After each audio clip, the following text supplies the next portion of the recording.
Dr.Feld, I only had 4 beers today, and I'm so drunk. My daughter Carly, she has a very severe drinking problem. Carly blacks out and gets behind the wheel of a car and drives.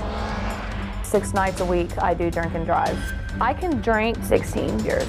You are concerned that she's going to kill herself or somebody else. You've been passed out in the middle of the road with the keys in the ignition and didn't know how you got there. Yes. Predict the future for me. What's going to happen? If I don't stop what I do, my luck's gonna run out. I'm gonna kill myself or somebody else in an accident. You need to be in rehab before the sun sets tonight. Are you going? I'm going.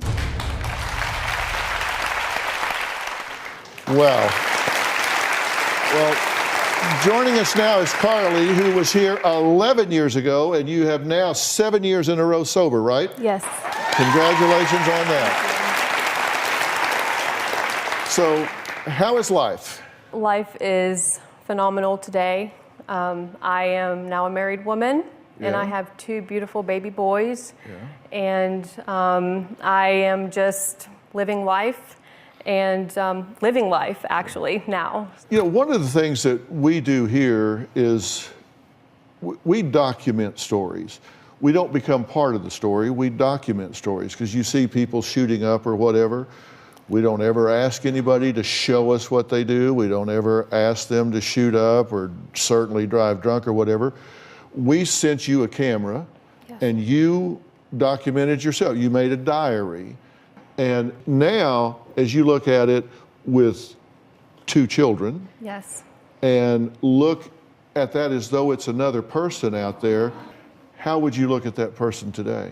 Looking back on how I used to live and how I used to act, it's so selfish of me to put myself and other people in harm's way. I hated your behavior. But I saw through that at the time and said to you that I really felt like you were a good person. That I sensed that in you, and I told you that at the time. Did you believe me? That was probably the one and only thing I remember from the show. Really? That really stood out to me, and you made me feel like I was actually worth saving. You made me realize that I was just very sick, and I just needed a lot of help, which you provided, and thank you for that. Because if it wasn't for you who planted the seed for me 11 years ago, I would be dead today, for certain. But I did feel that way, and I will pat myself on the back about this.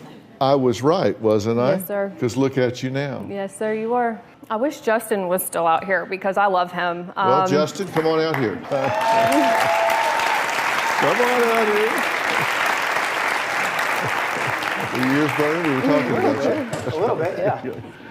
So you were saying about Justin? Yes, Justin is awesome. Oh, what? Come on. He is.